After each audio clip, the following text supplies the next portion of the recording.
Good morning, everyone. My name is Judy Fox, and I'm the program manager for the Los Angeles Regional Consortium, also known as LARC.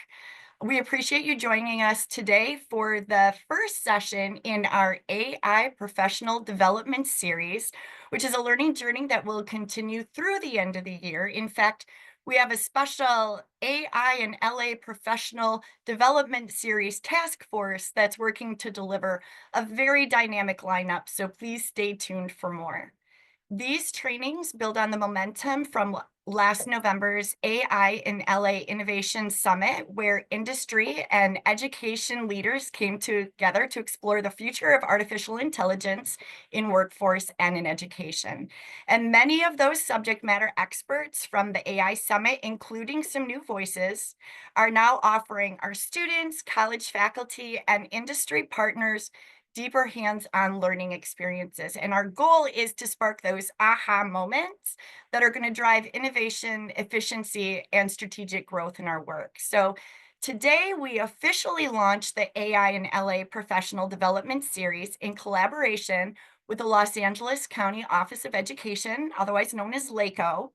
And leading today's session, Demystifying AI, we have two outstanding experts from LACO, Dr. Christopher Wong, Assistant Director of Technology, Innovation and Outreach Services, EdTech and Innovation, and Jose Ramirez, EdTech Innovator, also from LACO. So they'll guide you through an interactive experience that pulls back the curtain on AI, giving you hands-on opportunities to explore and level up your understanding. So without further ado, I will turn it over to them. Dr. Wong and Jose, take it away. Thank you. Thank you so much for having us here. Jose and I are both excited to be here. We're having a lot of fun with a lot of the AI. It's been part of our work now since November of 2022. And so we do a lot of this. We go out, we train, we support, we guide. And some of it is really just starting at the beginning. And so part of this today is to start at the beginning. Some background history. Both Jose and I are former classroom teachers.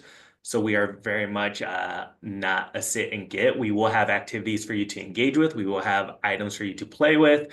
And we want this to be as collaborative and as interactive as possible. And so today's session in partnership with LARC is to demystify AI. And with this, you have myself and you have Jose Ramirez. And one of the things with AI that I do want to bring out is almost every image you see today is generated by AI. So this first image you have of me, I actually used this about a year and a half ago. And this is one of the most interesting experience I've ever had. I presented at a school. My friend was also teaching at that school, and he told me there's a lot of people who want to come to my session, not because the topic was on AI, but they saw this image and said it was a very handsome man that they wanted to go meet and learn. And the best part about this is the moment they walk in there, I just see them look at me, they look at the screen, and their head just drops. I'm like, oh, thanks. You made me feel good, people, because I know why you were really here. And Jose, if you want to introduce yourself a little bit. What's up, I'm Jose Ramirez. I've been in the classroom for about 16 years, 7 years out of the classroom, supporting teachers and parents, and of course, also classified. Of course, that's my emoji from my phone. I have other images, but of course, that's when I have more hair. Now I have less. But I'm glad to be here. I support you guys as much as I can, and hopefully you guys find it interesting and informative. And so with that, we do want to get to know who's in this room. And so if you would be willing, to help us out, I'm going to put this Padlet in the chat. If you could go ahead and go to the Padlet.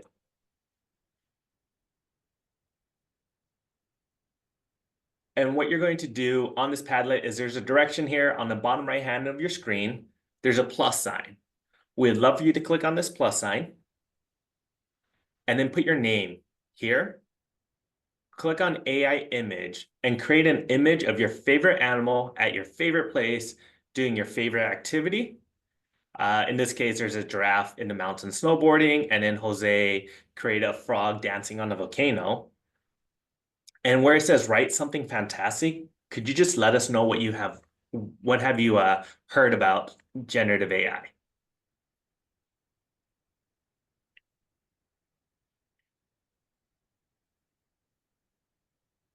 And do have fun with it. Use your imagination. Yeah.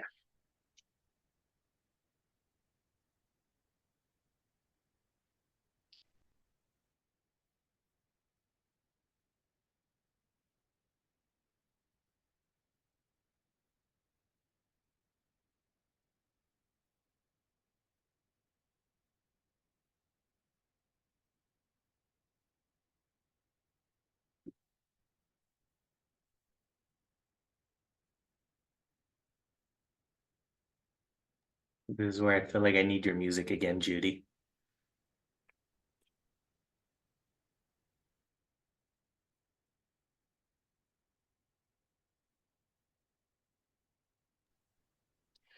What were the instructions for the write something beautiful again?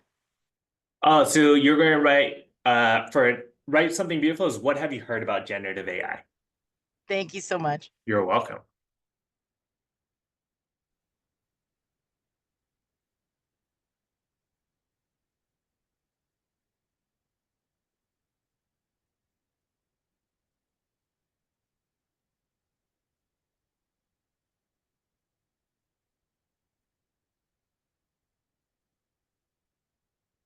Oh, look at that, Olivia or Valdivia. You got a little chickie.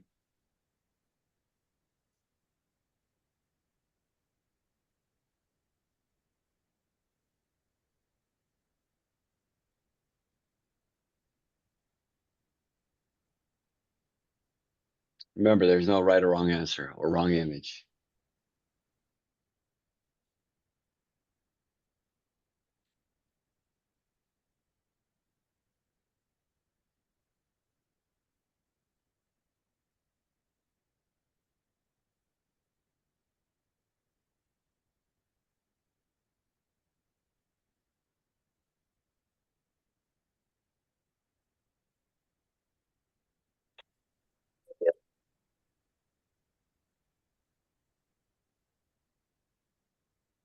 The cat riding a motorcycle. That's an amazing image.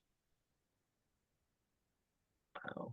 Judy, your image. I've never seen a dog within a dog or on a dog.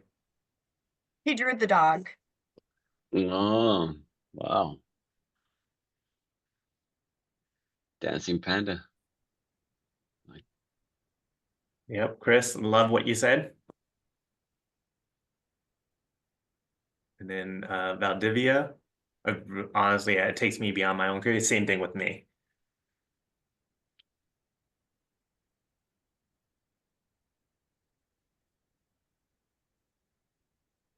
I like that, Sabrina. I agree. Yeah. Dizzy fooding, same here. But I think I get two rides and eat and go home.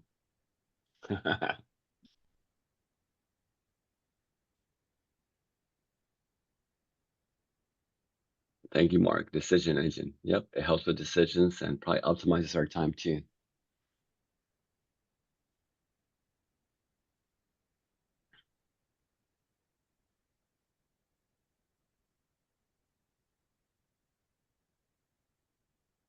Thank you, Patty. Looks like my cat. Not having a dog in home. He's kind of sad, but yes, orange cat. I like the orange cats. Yeah, 6 fingers, try like 3 arms or 4 arms sometimes.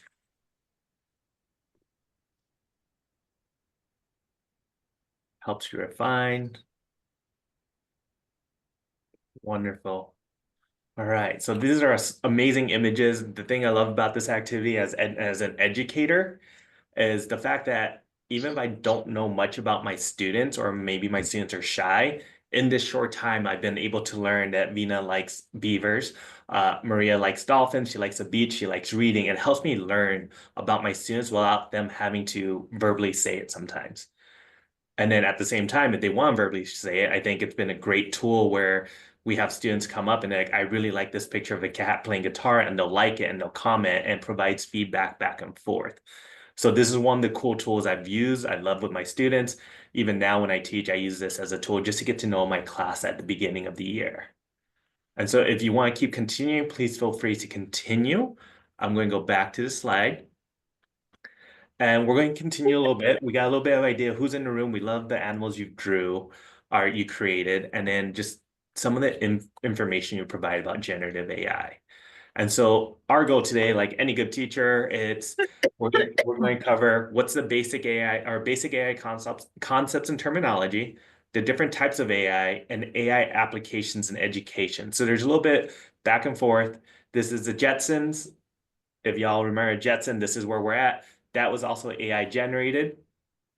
And then here we go. I'm going to turn this over to my colleague Jose, and he's going to ask that you all join this quizzes. So join myquiz.com. and then you're going to enter in the code. So if you do me a favor, go to quizzes, and we're going to start in a moment. Enter that code once you click on join my quizzes.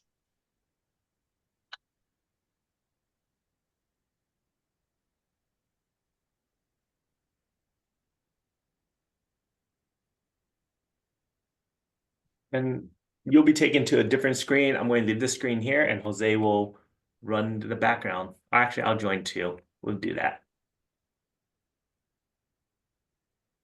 Give me a second.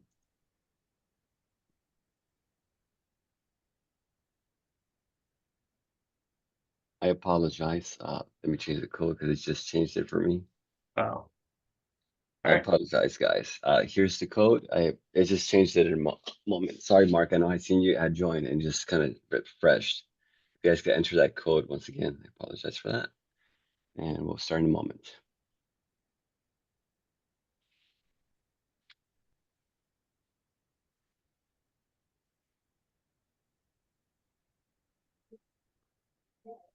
Thank you, Navi. I see Alejandra.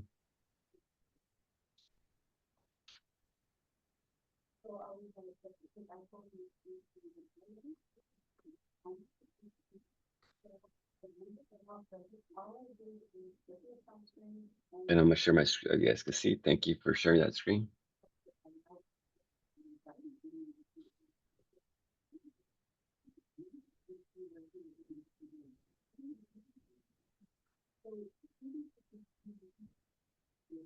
I'm just waiting because I know I see a large number of participants. I want to make sure everybody gets a chance to join.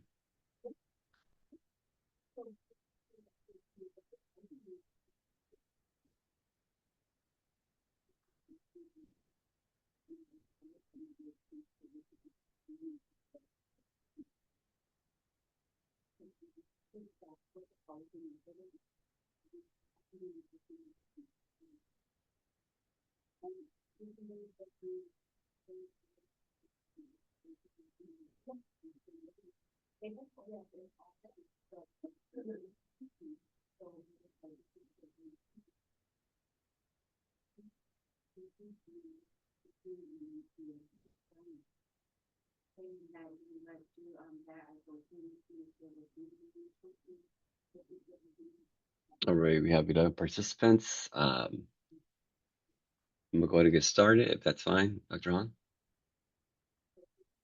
Go for it.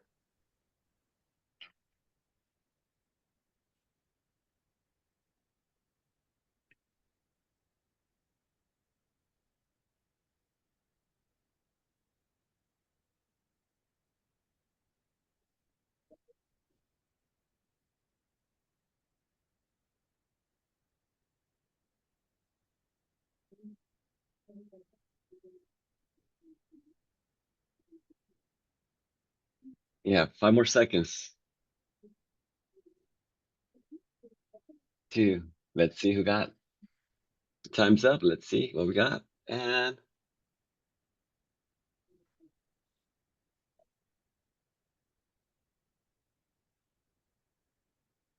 so how does AI know stuff? Our answer was, and of course, I don't know if Dr. Han could share. Let me share my screen, and then we'll just get back and forth, I guess.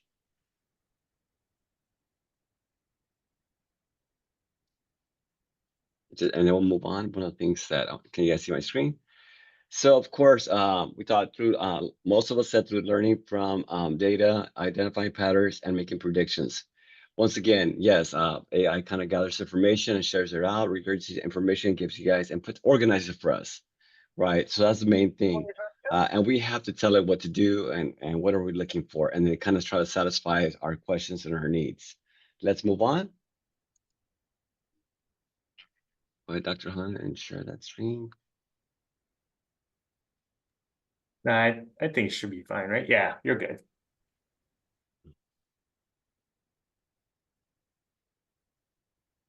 Teachers should use generative AI like search engines. What do you guys think? Not only teachers, but all of us, individuals, but for teachers, that kind of helps out a lot.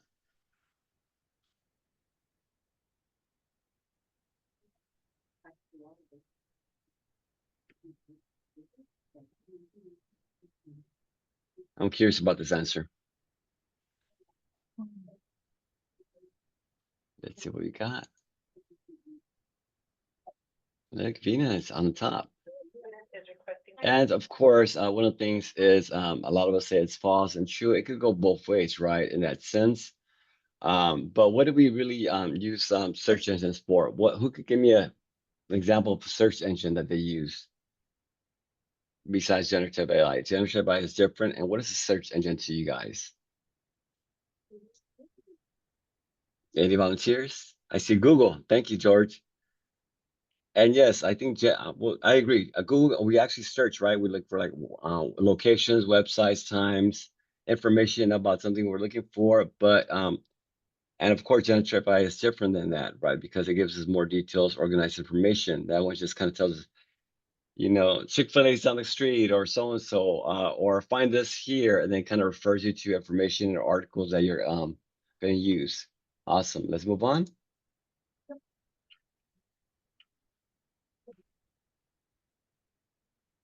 We have Vienna on the top. Let's see who moves her out of there. What does hallucination mean in reference to generative AI?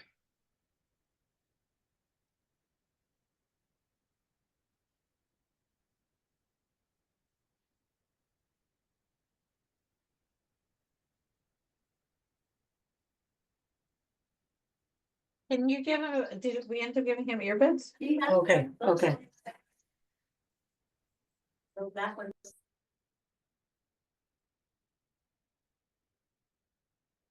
Alejandra moved up. Where's Vienna? She moves to third place. Let's see. And of course, let's look at a question. When AI generates tools provides incorrect or made up information. And yes, this question really kind of touched a little bit on if you ever use generative AI, after a while, it makes up answers. And the reason it's making answers is because it's trying to satisfy you. It's trying to satisfy your question, meet your needs. So if it doesn't have the information, it just makes it up. And one of the things I've done is I played with it so much, and I'm like, this is not true because you have to always fact check generative AI. Sometimes it'll give you misinformation, so you always have to go back and double check it. Even if you're doing let's say, a research paper and it gives you a reference, you want to go back and check that to make sure that it's accurate because they will make things up just to make sure, hey, I got it. I know how to do it. I'm smart, blah, blah, blah. Always fact check it. And if you ask the generative AI if it made it up, most of the time it'll tell you yes, and that it's made up information. It doesn't want you to be unhappy with it. So you have to make sure you always fact check. So let's move on.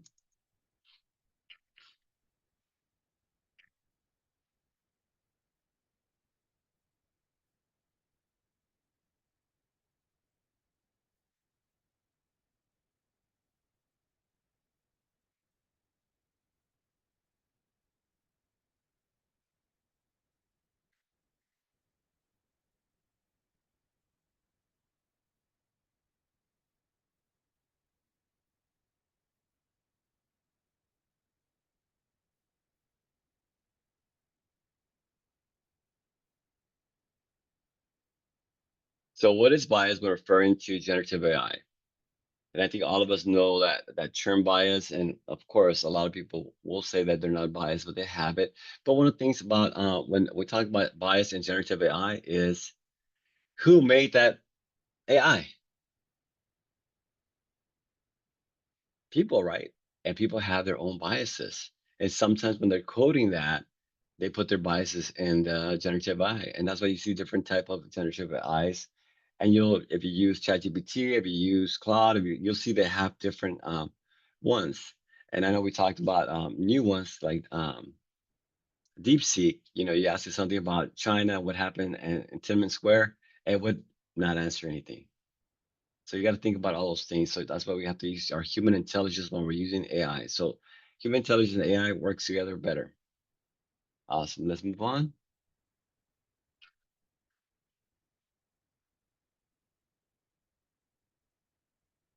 And I'll show you who's on top in a moment. I forgot to show you in the last question. If you're competitive, I'm pretty sure you want to see.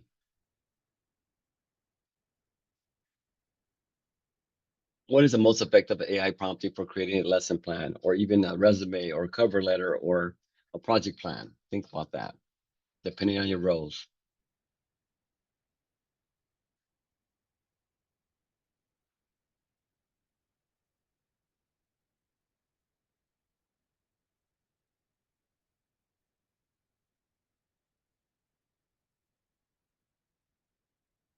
Maria, number 5 was number 1, but let's move on. So one of the things, of course, if you're an expert mathematician, UDL, of course, accessible lesson plans, multiplying. That's probably the most because you're really prompting it in more detail. You're saying, as a fifth grade teacher or as a so-and-so, this is what I need, and these are my outcomes. And so you're being specific exactly what you want. If you just say, I just want a lesson plan, it's just going to spit out a lesson plan. It's not being specific or telling exactly what you want.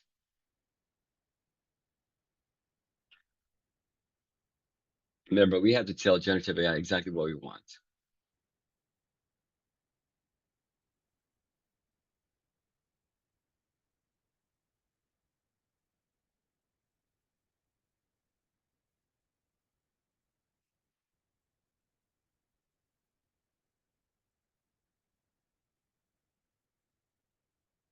And I think I gave you the answer earlier for this one.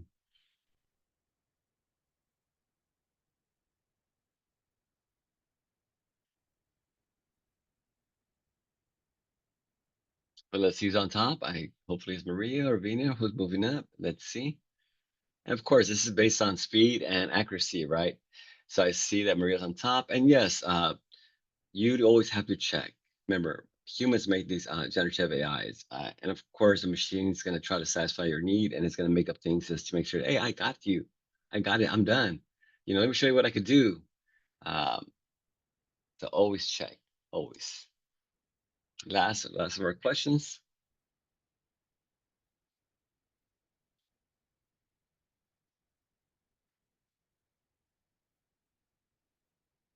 Why don't AI detectors work?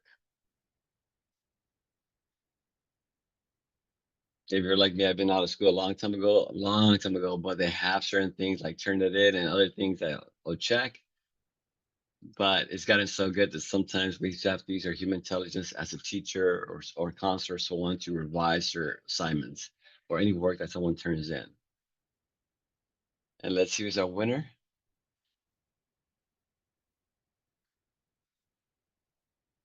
Maria, you stayed on top. Brina, second. And of course, we mentioned this. There's no foolproof way of identifying what AI created. And what I always say is, as a human, use human intelligence. And I'll just share what I've done in the classroom with students when they write an essay. I'm like, wow, that's a 50-page essay, but it just doesn't sound like you're writing, And one of the things is I'll ask them questions of what they wrote just to see if they actually, you can use the tool. That's what it's made for. Use a tool to optimize and speed up your whatever research and anything else, but also take ownership and learn what it gave you and learn about it and be able to share it and present it. And I know that some of you guys, I know this, if you have ever have a chance, go back on YouTube, and I always share this with my students, for my 7th and 8th grade and my high school students. There's an old video where the gentleman goes for interview, and the person the president of the company, or the person that's gonna interview him, is named Mr. Dumas. Okay, remember that name, Dumas. If you want to spell it in your head, Dumass, right? The way he spells it. Guess how he comes and says, hello, Mr. You know what? Instead of saying the correct name. So right away, Mr. Dumas knows that everything he wrote on his resume and his cover letter is incorrect, because this is the position for authorship position. Anyways, I just want to share that. But once again, always, as humans, we always have to use human intelligence when we're ever using any kind of device and technology to check for its accuracy, and verify that it's correct, or even go back and check it. And so when you're using generative AI to write, a resume, write a letter, write anything, you still want to review it and make sure that it's correct and add your own part into it, because you don't want to just copy and paste. I'm like, that's mine. No, you still want to do it. And one of the things that I will say this is, you also want to put yourself into it, your writing, so you can make it your own, so it could sound like you, not just like a machine. Thank you for participating. And once again, congratulations. And I'll move on and I'll stop sharing. Dr. Han, are you ready?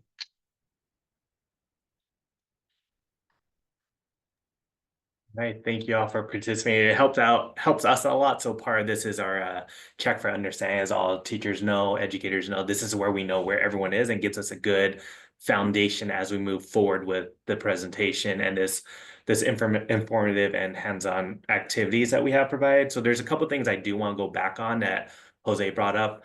Hallucinations, that's just a euphemism. It's a euphemism for mistakes, because who wants to hear machines are making mistakes? It's easier if we say it's hallucinating, but for me, it's if it makes a mistake, just say it made a mistake. We can use a term, but part of it is just trying to make it sound nicer that, hey, it makes a mistake before we say it hallucinates. You know, right? And then the other thing is the search engine question that popped up.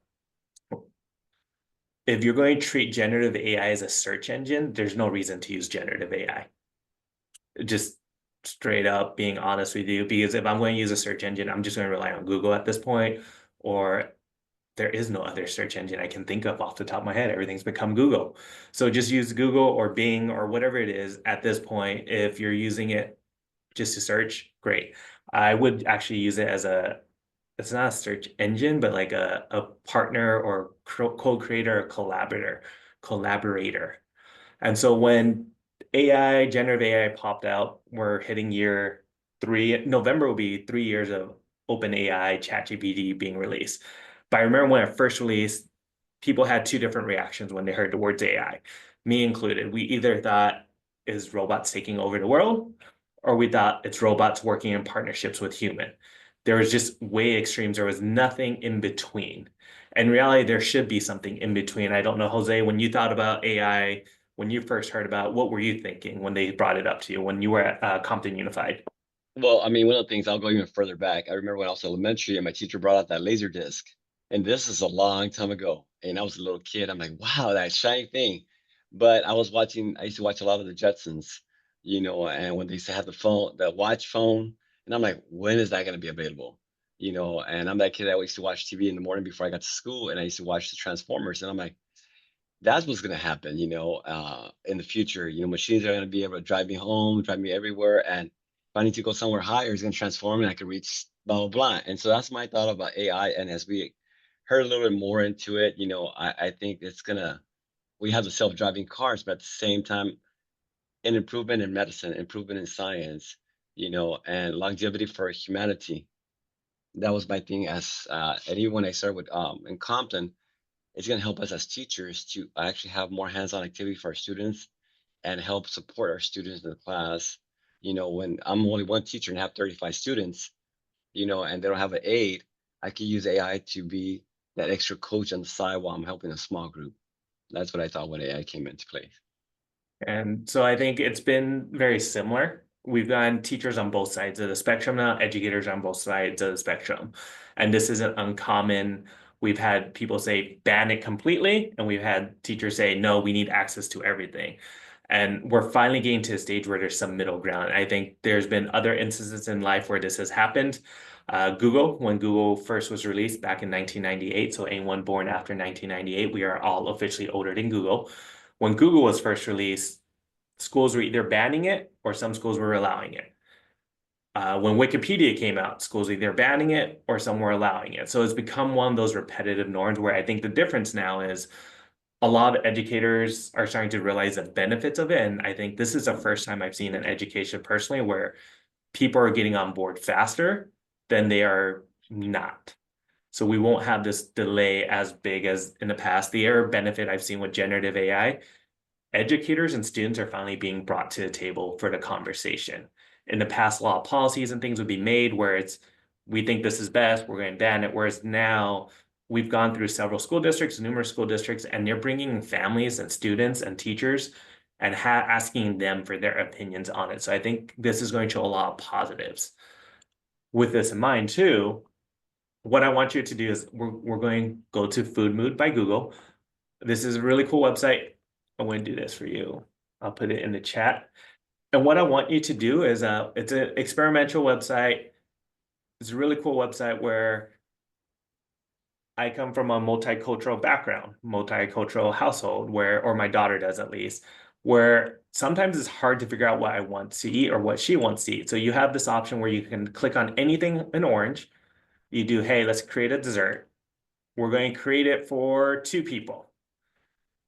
And we're going to pick 2 different cultures. So, Jose, what's your favorite cuisine?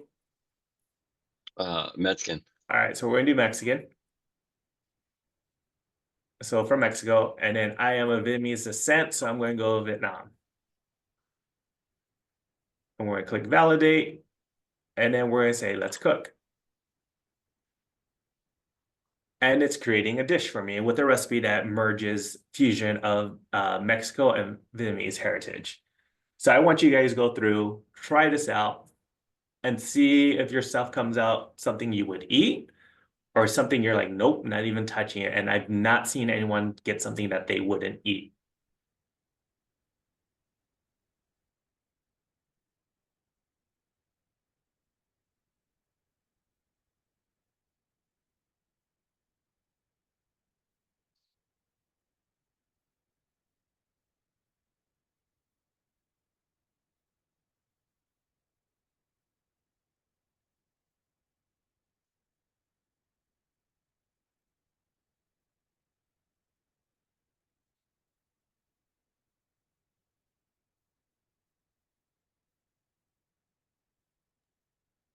And then once you get your mix, go ahead and just copy and paste the title or the recipe of your dish into the chat.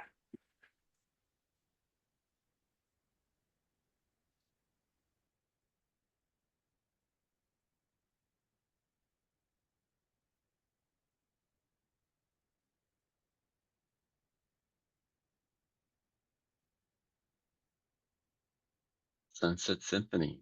Hmm.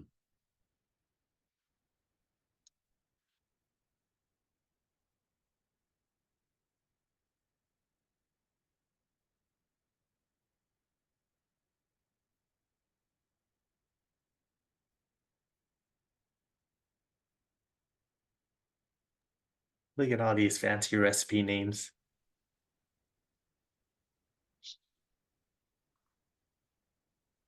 The Silk Road Encounter. I'm assuming that's something Chinese and Indian, maybe, Cynthia?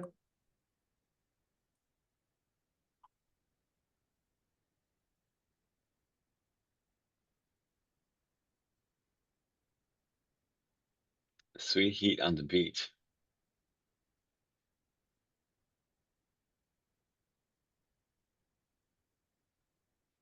Oh, Mexico and Uzbekistan. Very cool.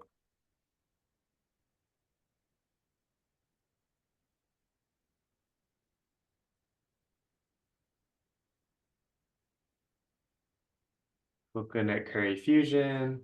I agree with you, Christine. I wish there were more options.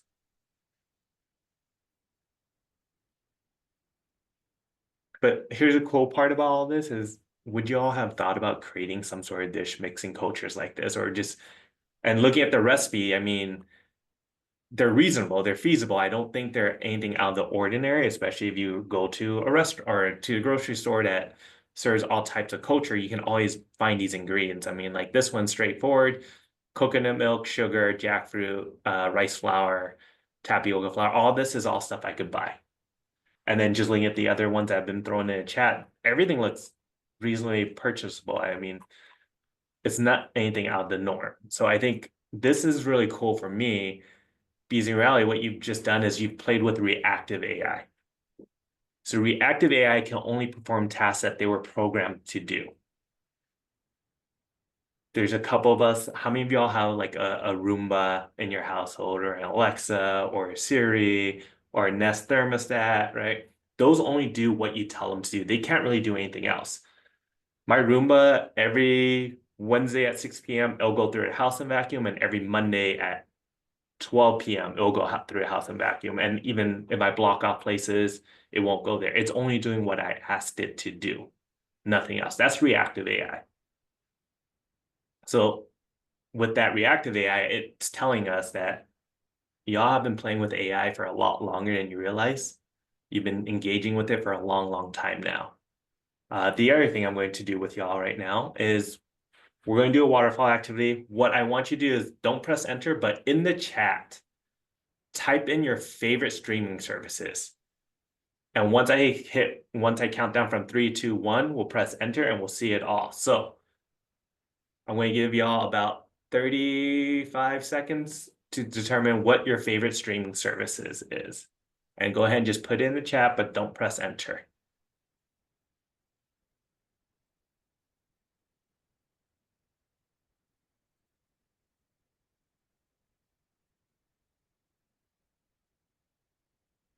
All right, that's been about 35 seconds. We're in countdown. 3, 2, 1, press enter. Holy cow. Look at y'all go. We have YouTube, Hulu, Netflix, HBO Max, old school no streaming service. You're good with that, Patty. Spotify, Peacock, Max, Netflix, Hulu. No one likes Disney Plus apparently because that's nowhere on here whatsoever. And so the reason why I bring this up is we all have our favorite streaming services. Mine is actually Spotify because I just love it for the music and the podcast and just the information I can get with it. What you're hearing from there is predictive AI. And the reason why I bring up streaming services is when I log into Max, when I log into Netflix, when I log into Spotify, it'll say, hey, we think you might like this based on your watching history or your listening history. We think you may enjoy this YouTube video because of all the other ones you've seen. So predictive AI just analyzes your choice and provides recommendations based on your choices. The other version, the other word, the synonym for predictive AI is algorithms. We all have an algorithm. We all have things we like. It'll predict. The other thing that's really fun, if you have a lot of friends around and there's one person you want to pull a prank on and they leave their phone behind, is take their phone, pass it around, and all talk about Taco Bell on it for a long, like a good minute, minute and a half, 2 minutes. If you do that long enough, what will happen to their phone? Because your phones are always listening. I don't know if you're aware. It's always listening. And so what will happen is their Facebook feed, their Instagram feed, their Twitter feed, their Threads feed, even their web browsing history, they'll start getting advertisement for Taco Bell because it's assuming that's what that person wants to hear about.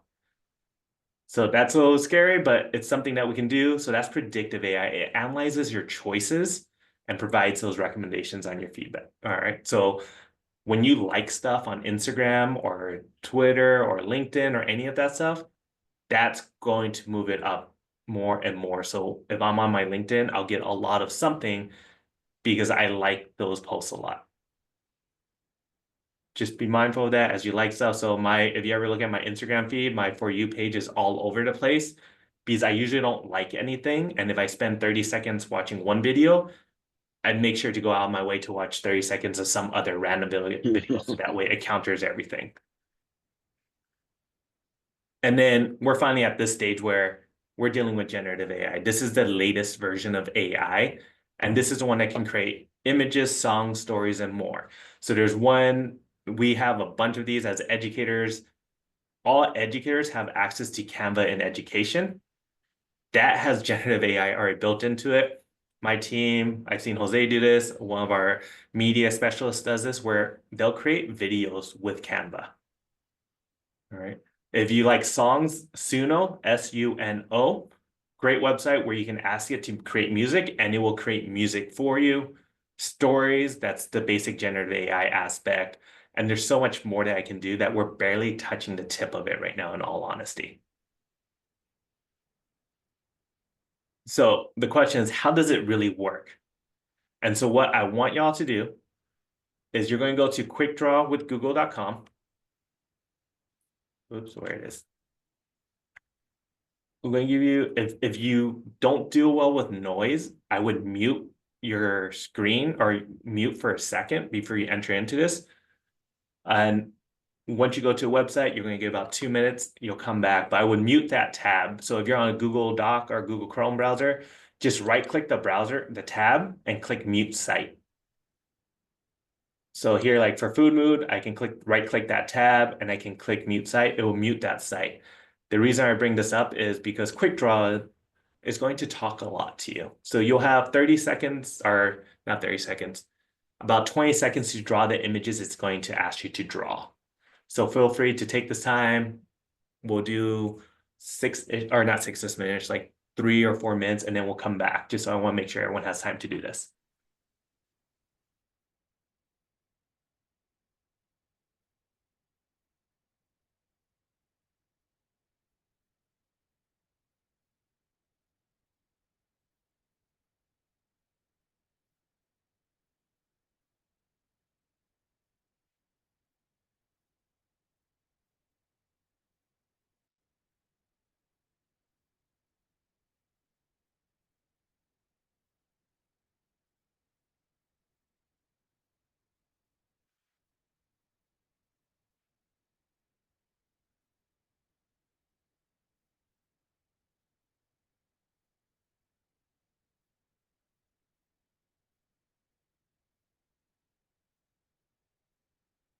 I see hula hoop or marker.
Oh no, Maria, I'm sorry to hear about that. Here, I will open up my screen just so you can see it and see what it looks like.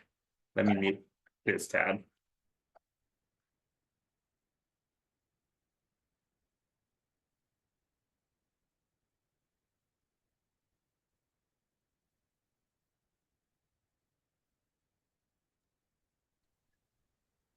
I'm not doing so well. Oh, I drew a washing machine. I thought it was a phone.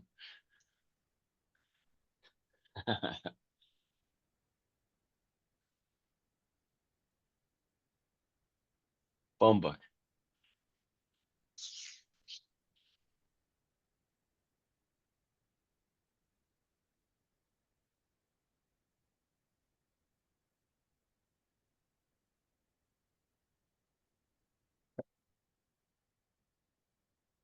So yeah, so that's what that activity is. It's really just it's quick draw.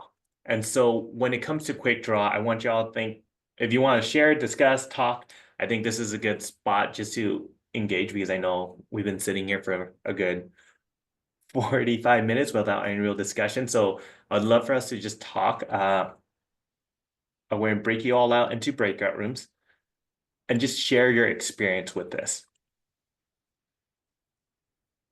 So share your experience. We're going to spend maybe 2 or 3 minutes, just talk about what did you notice? How did you notice? Does it relate to anything you've done in the past? And then I'm going to do this where the room will close after, we'll say 4 minutes.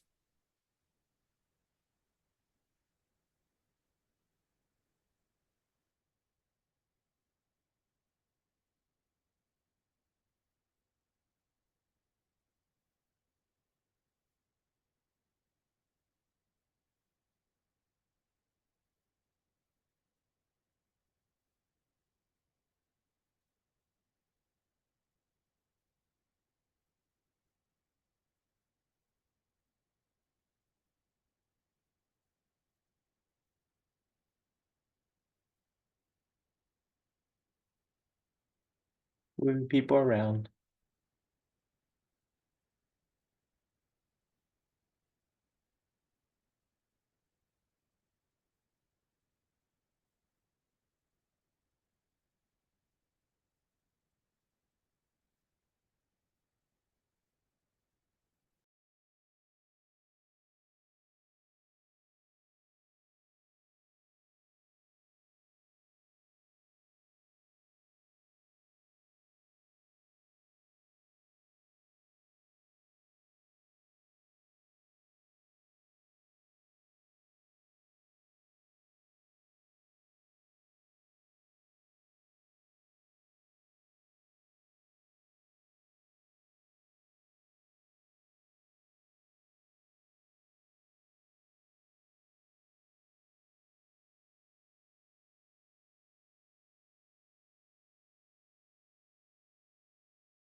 And once again, thank you. I know I was sharing with my group. I know we have a lot of time, but it's just amazing of all these tools and how we can use it in different ways to support our families. And not only that, you know, if I don't know how to do a problem or how to solve a situation, I could ask AI to give me ideas and scaffold and tutor my children and also support our parents. Thank you, Andy and Natalie. Very cool. So what does a quick draw remind y'all of? Pictionary. Pictionary. Why Pictionary? Like what specifically about Pictionary? Competitive drawing. Someone has to guess what you were drawing. You have to guess, right? Yeah. And someone has to guess. And the difference between Pictionary and the computer is Pictionary, it's, well, not different. We're doing the same thing. We're pulling our historical evidence. So it's pulling, so when we're playing Pictionary, my brain is going through is like, where have I seen this image? Where have I done it? Where can I connect to? How do I connect to it? Is this really a kangaroo, or is it going to be a rabbit, or is it going to be a rat, or is it going to be something else? And your brain is going through it all. So it's going through all your neural synapses. It's going through each part of your brain and it's activating so you can figure out what's going on. Quick Draw is very much the same. AI is very much the same. What it's doing is it's going through its historical data. The only difference is its historical data is ginormous compared to what we can control in our brain. If you played with Quick Draw when it first came out, it was nowhere near this good. If it asked you to draw a shoe and you drew high heels, it would not even call it a shoe. It would be confused. It's after humans went through and edited and reviewed and went say, hey, no, technically a high heel is a shoe, so we're going to make sure that in the future it says it's a shoe. Or if you drew a book, if you didn't draw it a specific way, it wasn't going to work the way you would want. And that's no different than our generative AI. Generative AI is taking on historical data, it's taking on historical information, it's taking on whatever's been uploaded to the internet to learn, and that's what it's pulling from. And so when you're playing with it, just be mindful there is a couple flaws with generative AI. One, it doesn't always have the most up-to-date information. I think ChatGPT is still running on I think they might move to 2024 data finally. So it won't always have the most recent data. The other is, we brought it up earlier, is all the biases. So in history, we're always told the victors get to write the stories. In history, victors always write the stories. When it comes to coding, when it comes to programming, if you look at the data historically, it used to be a lot of male Caucasian coders that would write. So when you get code, a lot of that data information would be maybe skewed one way or another. If we talk about teachers, if you ask images to draw teachers, historically, the teaching profession has been seen as a woman-dominated profession. So a lot of the images tend to be women.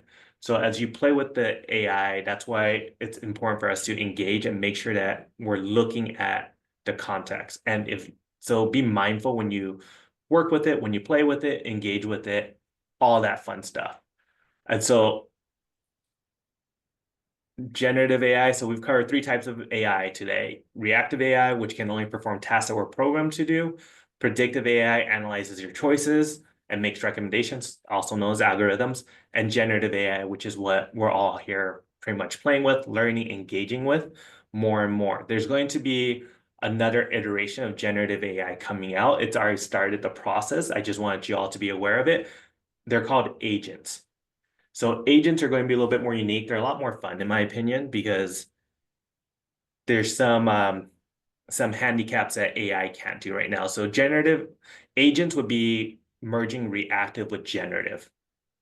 And so what that means is if I need my bot to go ahead and counter events for me, it will now be able to go ahead and counter events for me. So my agent can actually go in there, look at my calendar, create a whole email draft, and then schedule that meeting for me. So we're getting towards that stage of the next AI, which is agents. And so the other thing is I'm going to turn this over to Jose to just share some stuff, and then I'm going to have him take over from this part because I talked a lot and my throat is dry. All right. So one of the things here, as we talked about earlier, and I'm glad I was talking, discussing with my my partners here, Natalie and Randy, about everything else they thought. But really important words to really know, and I'm pretty sure most of us have heard chatbots. And when I say chatbots, we all have got it when my phone's not working or something, and I get on that phone and I call, it says, press one, blah, blah, blah. But now you have the generative chatbots, right? And give you answers. That's one.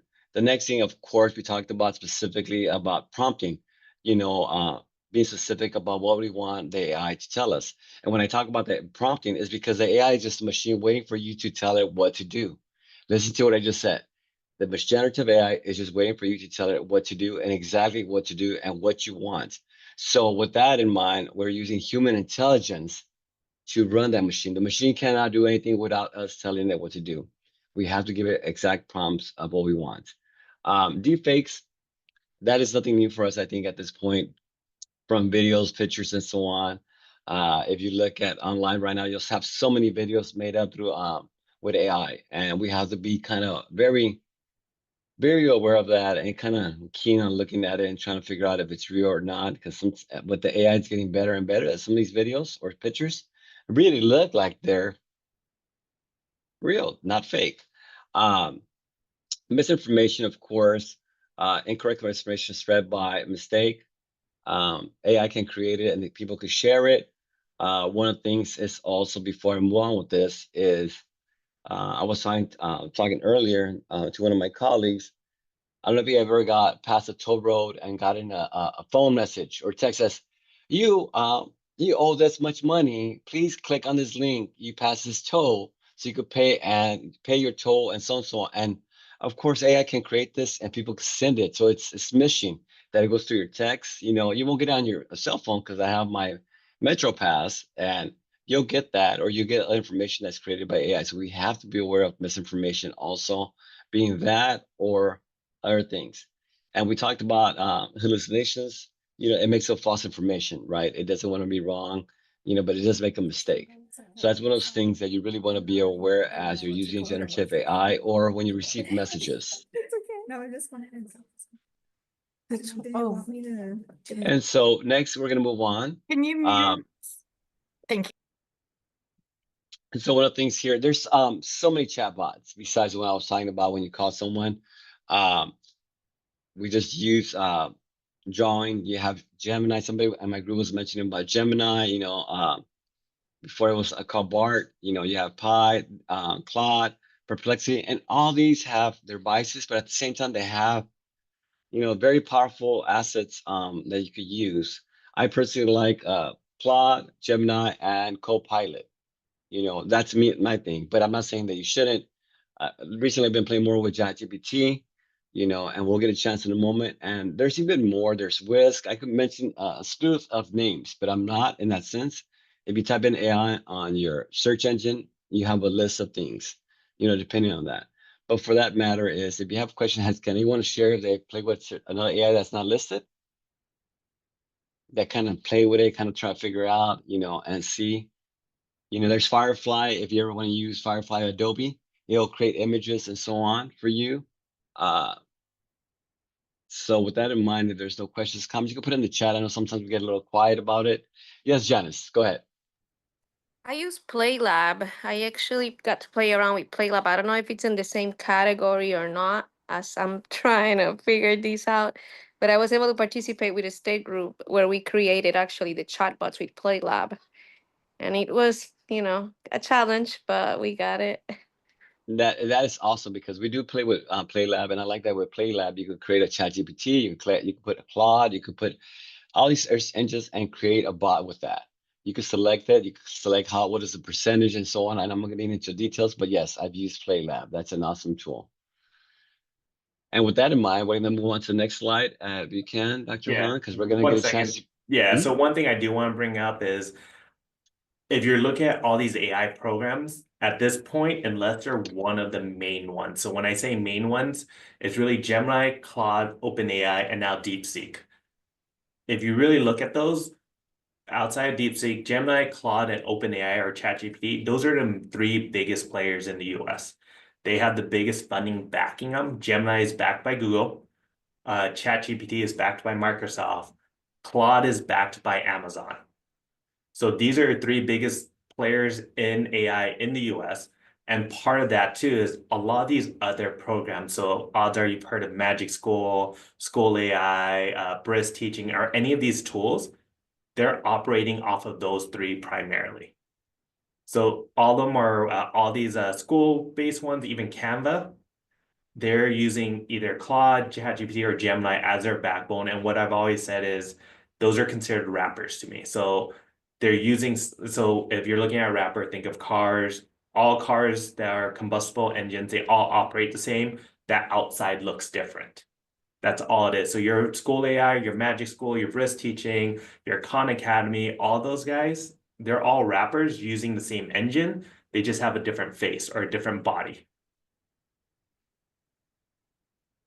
Thank you. So now with that in mind, like we mentioned, all these chatbots and generative AI, we're gonna get a chance to play with it. So one of the things that you see, we gave you kind of 3 prompts, but at the end, I put create your own prompt. And like I said, you might want to do a recipe. You might want to do an itinerary to go to Japan for 5 days, and you have $4,000 to spend.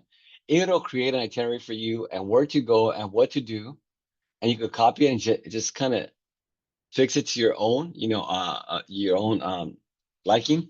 But like one of the things that I will say as you're playing with it is keep asking the questions. You don't have to start from scratch. So if I said create an itinerary for Japan for 5 days and I have this much money to spend, and it spits out information for you, and you're like, I like it, but I want more than that, or I want to change this. You could ask it, say, can you change this? Instead of $5,000, I have 3,000, and I want to spend 3 days instead. And it'll keep adding and changing it for you until you like it. So one of the things that we're going to put in the chat, and so play with it for a couple of minutes. And I believe my colleague already put it in, Dr. Henry put it. So get a chance to play with it. And you could choose the prompt, one of these choose first two, or create your own prompt.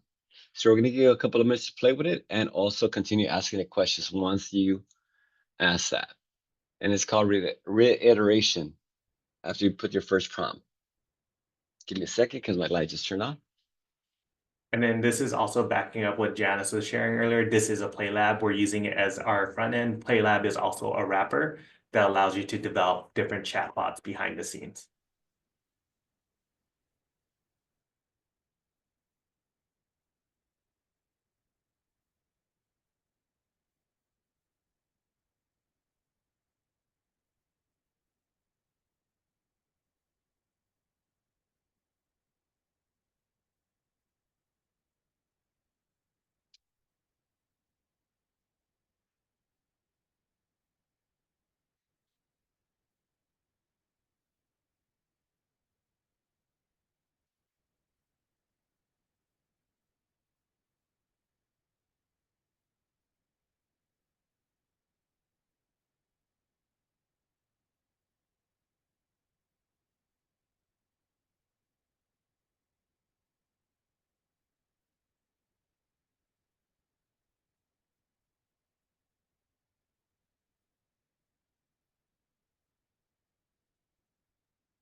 And as you can see, Dr. Henry put a trip, his itinerary, and he continued asking more questions.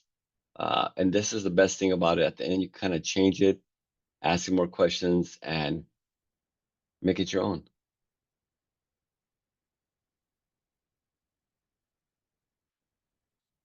Let me see.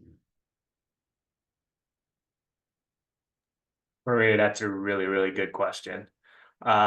So the way I would think about it is I have an iPhone, I have text messages, I also have different groups, right? So I have a group with my family, I have a group with my family without my sister, I have a group with my family without my parents, all those fun stuff. And whatever happens in each of those chats, that's all we're pulling from over and over again.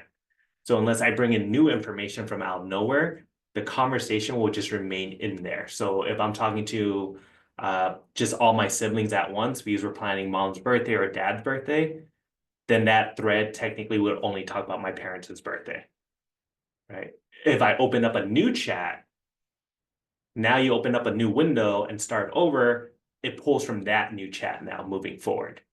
So every time you open up a new chat, it only stays within those lanes. I'm hoping that answered that part of that question. So for example, right here, I'm talking about travel LAX or traveling from LAX to Alaska.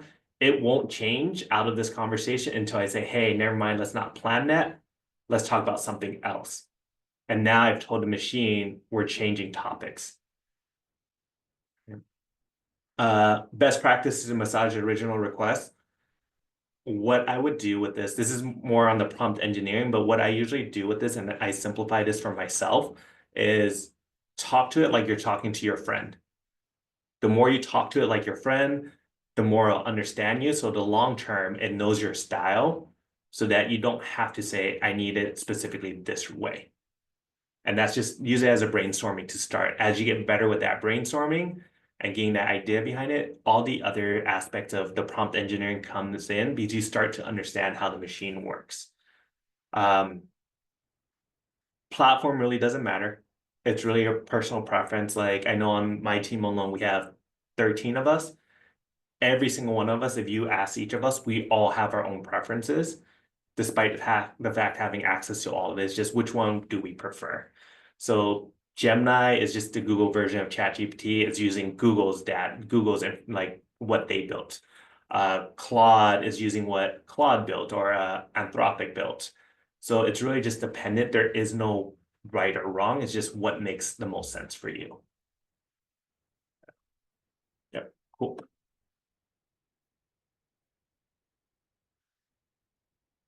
And so just going off that, like Jose was saying, it's don't just stop. And this is why I say don't use it as a search engine, because as a search engine, what most people do in general is we type it in, we look for what we want, and then we move on. If you're using it as like a thought partner or a search answer or answer engine might be a better way of saying it. You're looking for a specific answer, this will help with it. What are your thoughts on the Play Lab?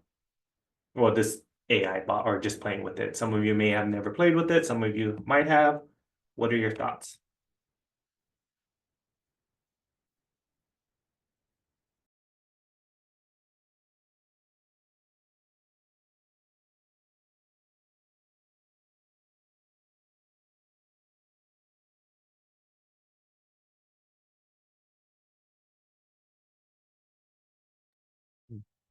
I did teacher time and everything. Y'all don't want to talk. So it's fine. I mean, for us, it's I really could share a little. okay. Thank you. I'm struggling with initiating the writing because I am trying to be perfect, or I'm putting pressure on myself that, well, I'm gonna do it wrong. I'm gonna say something wrong, or I'm not gonna say enough. And so just the practice, I wish I could like have samples of like, okay, so here's one sample, like what you just did about the flight. And then you say, okay, what if instead we would have said this, and then compare, look what you got when you just said this versus when you said this other prompt. And then I think I grow in experience or have light bulb moments of it's gonna tell you what you tell it. Like, if you don't ask for it, it's not gonna tell you. But I struggle currently right now. I have to do lesson plans, and I need quizzes. I need PowerPoint slides, and this is on aviation. I'm a business ed teacher who used to be in the classroom 2 years ago. I know nothing about aviation. But I'm trying to do this because our aviation teacher is like overwhelmed teaching high school for the first year. So I'm trying to protect him and say, no, I'll do it. But I'm like, what did I say? Like, what did I do? What did I commit? I don't know anything about piloting, but I'm trying. And I asked for these unit lesson plans, but then it doesn't give me a quiz. It doesn't give me the slides. So I'm like, oh my gosh, like, how am I gonna do this? Uh, Yeah, that's valid. And I think you have the same anxiety that a lot of people have. We all think you have to be perfect with AI. In reality, you don't. AI is learning from us as much as we're learning from it. So just play with it, practice with it. And for example, for this, you're talking about a quiz. Can you create me a 5-question multiple choice quiz? And here's a 5-question multiple choice quiz that I just created based on what I asked it. You still have to vet it, but it's there. Odi Myers? Yes, I wanted to just to share maybe with Maria. I'm trying to I use Copilot because I've been doing working with an OER book that has no material. So I go into Copilot, and what I have learned to do, because they have a limitation of how much you can paste. I was trying to do one chapter at a time and I couldn't. So I have to do maybe 3 pages. And I submitted, I said, give me some bullet points of this content. And then right after it gets me the bullet point so I can use it for my PowerPoint, then I ask immediately to do give me multiple choice questions. So it gets me 8 to 10 questions from that little portion. And then I say, give me some true and false questions without pasting that. And I copy and paste, copy and paste. So I go piece by piece. So I did 16 chapters. And I have my PowerPoint, maybe not perfectly like the way I want it, but that's what I have done with Copilot. But you can use Genesis, you can use other features and other of these AI. Some of them you would have to pay. So, but I use Copilot because it's included with our package at the school. So I don't have to pay for anything. So, but that's how it is painful, but I was able to do it. That's my feedback to you. Thank you so much. Cynthia? I just wanted to add, because I use ChatGPT and I actually, not that long ago, used it for a PD for teachers. But Maria, just like you were asking, like I wanted to do this, I wanted to do that. The same thing, you create your lesson plan and then you say, okay, now I exclude this topic and focus more on this. And you're just talking to like you were talking to me or talking to us. Okay, now I want you to do a 5-question quiz on topic 1, 2, or concept 3, and then it will spit it out and you just start refining it. So in terms of perfecting it, by you asking what you want or telling it what you want, you'll get perfection. And it works. It just talk to it and it'll come about. It's actually pretty robust.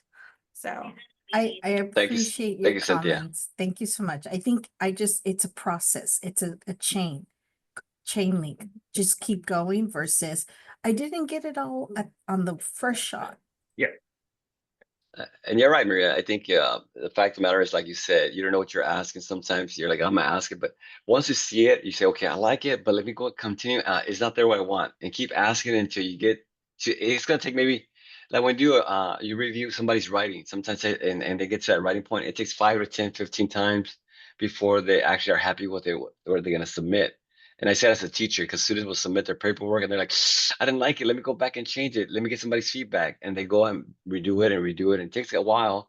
But the same thing, it takes practice, right? And that's one of the things. I'll say practice makes better, not perfect. And that's the main thing, and just keep going through it until you satisfy. And at the end, you say, put all the good ideas that I liked together and create a bullet point or create a lesson plan and so on. And there are different applications that will create everything from you, from that lesson you created, the lesson plan, to the quizzes, to actual presentation for you. Yeah. And so you're talking about creating. So I'm designing a course for an online single subject methods course right now for Pepperdine. And I'm using AI as my thought partner to create some of this stuff. So here I'm like defining learning targets and culminating tasks. Sometimes it's hard for me to articulate a learning objective. Like I know what they want to do. So I'm like, hey, this is what I'm trying to do. Could you help me figure it out? So here's like, by the end of this week, pre-service teachers will be able to do X, Y, Z. They should be, by the end of this week, they should be able to do X, Y, Z. And then even further, I'm like, hey, it's here. I'm like, apologies, could you redo this? I didn't like what you did. And it redid it. And some of the other stuff I've done, I've been doing this for a minute now. I'm like, hey, if I had to create a 2-hour synchronous and 1.5 hour async course, how would you do it? And it breaks it down. Do I use all of it? No, but at least it's given me the foundation to start. And so the more you play with it, the more you'll figure out the nuances. And this is why for me, I like it. My whole team knows I like Gemini over the others, but they all have their own preferences. So I think the more you play with it, the easier it'll get. I think that's part of it, is just, and you're not in the uncommon. I think nationally about 20% of educators are using generative AI right now. So we're trying to speed that up a little bit, but with intention. What's the term? Slow is fast, fast is slow. So we're trying to get everyone up to pace as best as we can. And so this is the other things we're talking about it. What can it do? It can create stories. You can write or students could write it for essays, generate artwork. So there's a lot of things our generative AI programs can do. What I'm starting to see some schools do with the generative AI, because they know their students are using it, they're having the students submit and print out the prompting. So they want to see the thought process the kids are doing when they're interacting with AI, because that gives me, are you critically thinking about this? Are you just saying, hey, write me an essay? Versus, hey, I'm trying to articulate this point. Can you give me some topics? No, I don't agree with that. Can you tell me, what if I went this route? How would it work? And I've seen other schools, like my friend teaches, and he basically says, I want you to have ChatGPT go ahead and go write an essay. Grab that essay. I want you to counter everything right now. Or like, I want you to now counter everything ChatGPT said. I want you to argue the other way without using AI. So there's a lot of ways you can use generative AI. The other thing that we do need to share, and Jose is all about this, so I'm going to defer this to him real quick. So one of the things that, like I mentioned before, we have to share this with parents and teachers and so on, and classify is, of course, you've heard that thing of saying safe, but really now in this era that we live with generative AI, is when you're using it. I know Dr. Han mentioned about, being friendly with it and be really partnering with AI, but at the same time, never put your information, never put your first name, last name, your social security, anything that connects to you personally, because it's machine learning, right? So it's going to use that information. So you really don't want to put your birthday, anything. It's like when we tell parents, or even older adults, or even our students, you know, um, don't give them your name, your birthday, your social security, your address, and so on. The same thing goes with using AI. If you're asking a question about, I think we talked about, Randy and I in our group, was about creating one of the parents wants to create the resume. I said, never put your information that for the job and everything else, but not your address, not your phone number, anything else. And they'll actually help you out with that. Because of course it's machine learning. And once again, we mentioned earlier, is checking information that it gives you. Don't think just because it's a machine is going to be correct or accurate. Always check for accuracy. The other thing that we mentioned is use it, but use it when I say cheat, no, use it to optimize your time, to give you the information rapidly. I'm gonna go even further back. If some of you guys are older than I am, or younger, you won't remember. Remember the encyclopedias, right? People used to copy the encyclopedias. They used to copy all those things. So there's no difference between using AI for that. Use that information to speed up your learning, speed up your time, and really use that information to find a solution to whatever you're doing, right? So use it responsibly, the main thing, and always double check your information. But once again, I go back to the top, no personal information. Not your name, none of those things, nothing identifiable, your social security, birthday, anything else, just to stay safe. I reiterate that a couple of times because sometimes we'll forget. If you want to go back and look for a Jimmy Kimmel video where they ask people on the street and right away they tell them the password, just with the information they put in, but no personal information on using generative AI. And that's not with generative AI, that's in general, never put your information out there. Yes. The best example I always have for this is airport Wi-Fi, Starbucks Wi-Fi, all those Wi-Fi, I never put real information in. They don't need my information. So I will always be Bob, and my email will always be abcd@gmail.com. And then I will be able to access it because they don't need my information. Like, why do you need my email for? So things like that to be mindful of. And then the other part is I'll say I've seen this happen where when you go on vacation and people post and you post you're on vacation, that's you giving away personal identifiable information. They now know you're not home, and you're more likely to be robbed or have a house break-in by someone who's following you on social media than someone not. So I always hesitate to post anything online like that. With that, we do have a feedback form, but I do want to address one of the things that did pop up that I thought was a really cool suggestion from you, Maria. So one of the tools I've used in the past, and we use it here too every so often. I'm like trying to find a different story. We'll go with the Daily Show. We have used this tool called Brisk Teaching. I gotta sign back in. Shoot, let me sign in real quick. The other thing is once you sign up for a privacy, just notice that if it's free, you are the, what's it called? Sorry, Jose. Yeah, sorry. I'll adjust the form 1 second. If you sign up for anything free, you are the product. So they will always get it. So what I've done is anything I don't need access for, I will use Brisk Teaching, and it can create presentations for me. And what language I want it to be, we're going to say English. We're going to say it's for you're saying high school, so we're going to say 9th grade. We're going to say 4 slides, and then create a presentation about this website. So while it does that, I'm going to go to my drive and fix some things. And so while you went through that, Maria, and the rest of you guys using Brisk, so you could actually go through a YouTube video, a website, and if you Brisk it, it'll create a presentation, it'll create a summary, it'll create bullets, it'll create a quiz.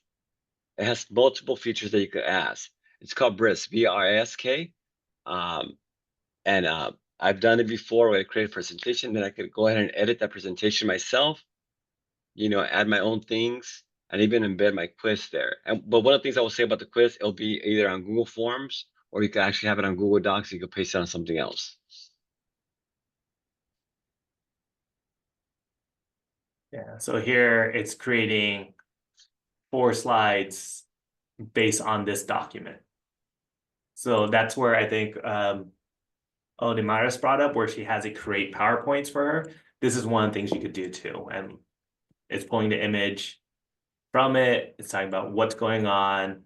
It's giving you some feedback and whatnot. So it just speeds up the process a little bit. And it even says, hey, here's where the image is coming from, and then so forth.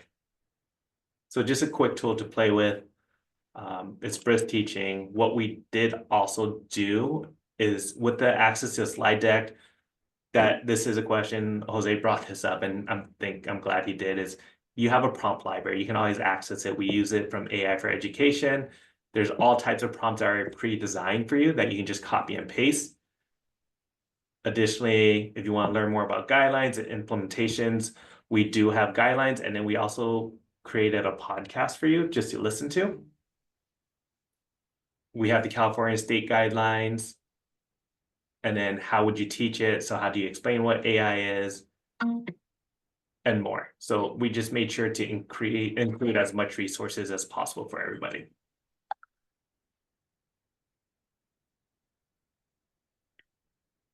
And so with that, we have 3 minutes if you all have questions, or I think Jose and I can stay for a little bit if you have any questions, anything we can do to support.